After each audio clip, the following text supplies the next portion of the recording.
Bonjour Loïc, de l'étude du champ Géné à service. Ravi de te retrouver Également, pour ce nouveau numéro. Alors du coup aujourd'hui on va être un petit peu plus dans la légèreté. On va parler des idées reçues sur nos ancêtres.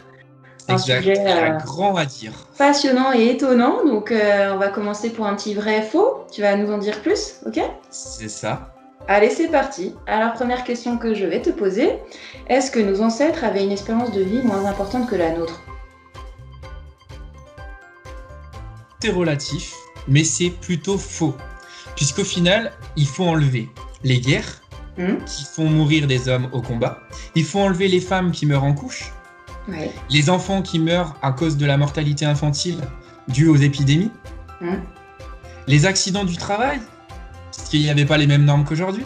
Ouais, Si on enlève ça, l'espérance de vie est pratiquement la même que celle d'aujourd'hui. Ok, donc effectivement, c'est pas forcément la vision qu'on a, mais C'est là, ça. tu viens de nous donner des éléments. Exactement, et sachant qu'en plus de ça, il y a entre guillemets 5 à 6 centenaires par siècle, à l'époque. D'accord, ok. Donc, Il y a quand effectivement. même des gens qui arrivent à 95, 100 ans sur les archives.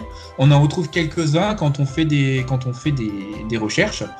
Et en plus de ça, on sait aussi que certains ancêtres ne savaient pas compter à l'époque.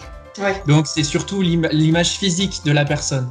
Donc Ouais, des ça fois, peut être- elles sont dites données beaucoup plus âgées qu'elles ne le sont réellement, et des fois beaucoup plus jeunes qu'elles ne le Ouais. sont réellement. C'était Ça arrive dans les deux approximatif. sens.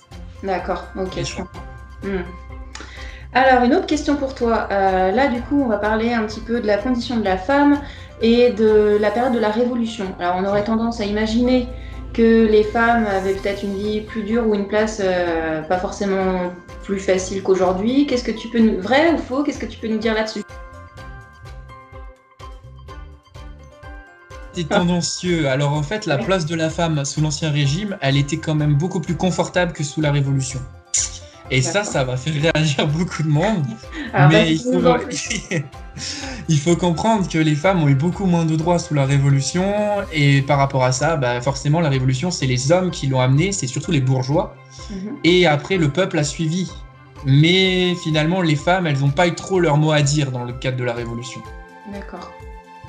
Et d'ailleurs, il faut attendre le 13 juillet 1965 pour qu'une femme puisse obtenir le droit d'ouvrir un compte en banque à son nom.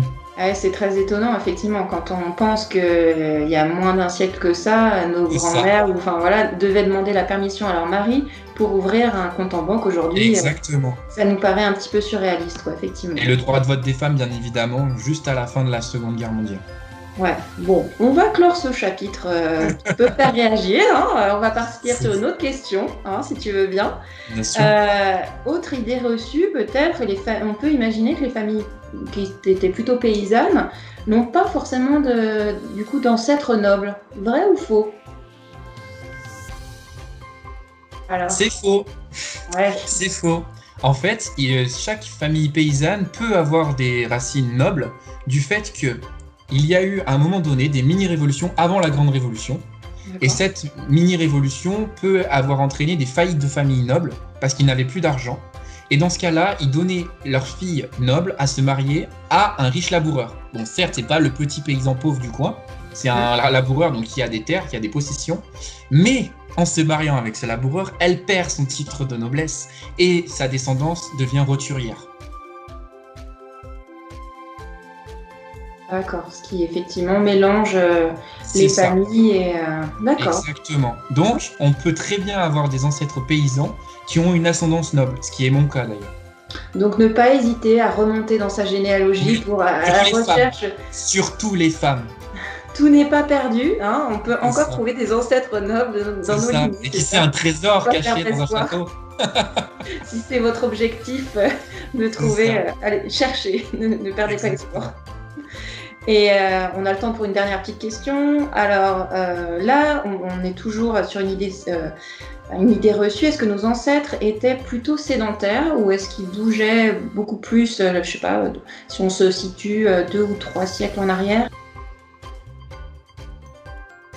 Est-ce que tu peux nous en dire plus? Sous l'Ancien Régime, on peut dire qu'il y avait les deux.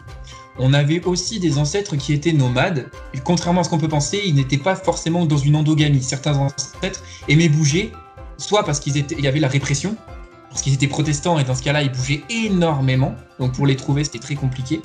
Soit parce que il y avait le travail, il y avait un manque de travail dans leur territoire, et ils allaient travailler dans les mines, ils allaient travailler directement dans les forêts, et clairement, ça peut faire des distances d'une centaine, 200, voire beaucoup plus de kilomètres. Oui, donc effectivement, ils pouvaient vraiment être amenés à rester sur un même territoire ou vraiment bouger suivant, comme aujourd'hui en fait, hein, comme suivant le contexte du travail ou des événements familiaux, des rapprochements. D'accord, ok. Exactement. Bon, bah, très bien. Là, on a vraiment appris plus. Là, on a cassé quelques idées reçues. J'espère que vous aurez apprécié aussi. Et puis, bah, on vous dit à bientôt pour un prochain rendez-vous. À bientôt, Sandrine. Salut Loïc. Salut.